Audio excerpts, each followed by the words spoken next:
যুক্তরাজ্যের ক্ষমতাসীন লেবার পার্টির মন্ত্রী টিউলিপ সিদ্দিক নিজে ও তার পরিবারের সদস্যদের অর্থ আত্মসাতের অভিযোগের বিষয়ে তার সাক্ষাৎকার নিয়েছেন দেশটির মন্ত্রিপরিষদ অফিসের কর্মকর্তারা।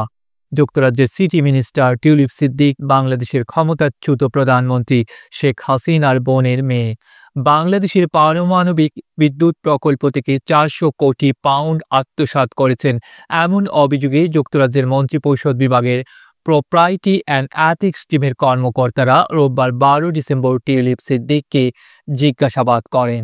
এর আগে পাবনার রূপপুর পারমাণবিক কেন্দ্রের নির্মাণে প্রায় 400 কোটি পাউন্ড অর্থ আত্মসাতের অভিযোগ ওঠে সাবেক প্রধানমন্ত্রী শেখ হাসিনা ও তার পরিবারের বিরুদ্ধে।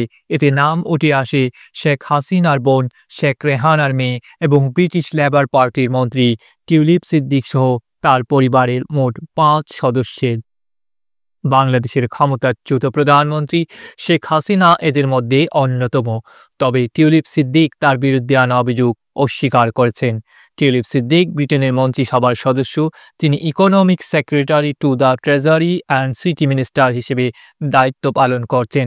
তার কাজ যুক্তরাজ্যের অর্থবাজারের ভেতরে দুর্নীতি সামাল দেওয়া, অথচ তার নিজের বিরুদ্ধেই এখন দুর্নীতির অভিযোগ উঠেছে।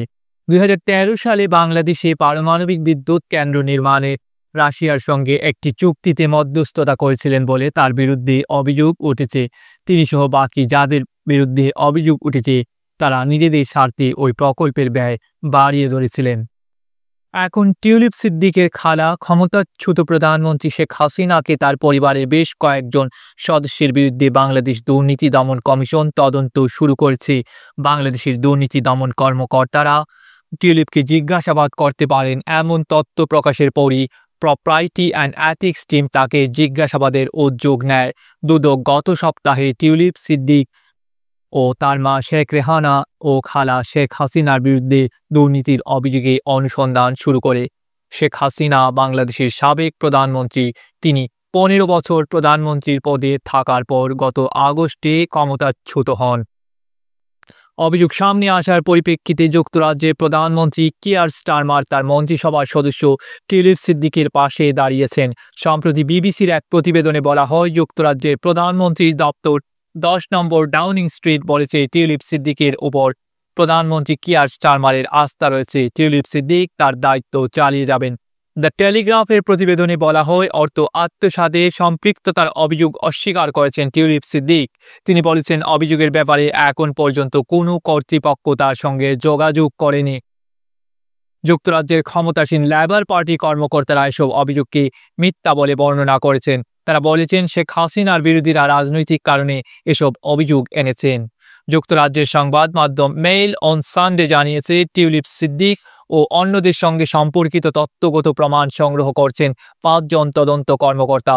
এ বিষয়ে টিউলিপ সিদ্দিক সহ অন্যদের বক্তব্য জানানোর জন্য তদন্তকারীরা আগামী কয়েক সপ্তাহের মধ্যে তাদের চিঠি দিতে পারেন।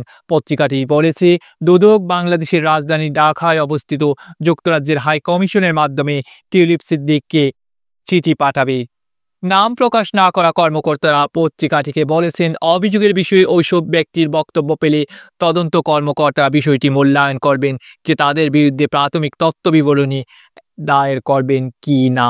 এফআইআর হলে টিউলিপ সিদ্দিক একজন সম্ভাব্য সন্দেহভাজন আসামি হবেন, আর এতে বাংলাদেশি পুলিশ তাকে গ্রেপ্তারের ক্ষমতা পাবে। দুদক সূত্রে জানা গেছে, তদন্ত অনুসন্ধান পর্যায়ে রয়েছে। তদন্ত শেষ হলে সবাইকে চিঠি পাঠানো হবে। এদিকে যুক্তরাজ্যের বিরোধী দল কনজারভেটিভ পার্টির এক সংসদ সদস্য দেশটির পার্লামেন্টারি স্ট্যান্ডার্ডস কমিশনারকে চিঠি লিখে টিউলিপ সিদ্দিকের বিরুদ্ধে ওঠা অভিযোগের বিষয়ে তদন্ত শুরু করার দাবি জানিয়েছেন। যুক্তরাজ্যের ক্ষমতাসীন লেবার পার্টি বলেছে, এ বিষয়ে টিউলিপ সিদ্দিকের সঙ্গে কেউ যোগাযোগ করেনি, আর তিনি অভিযোগগুলোকে পুরোপুরি অস্বীকার করেছেন। ডেস্ক রিপোর্ট, আধুনিক কাগজ।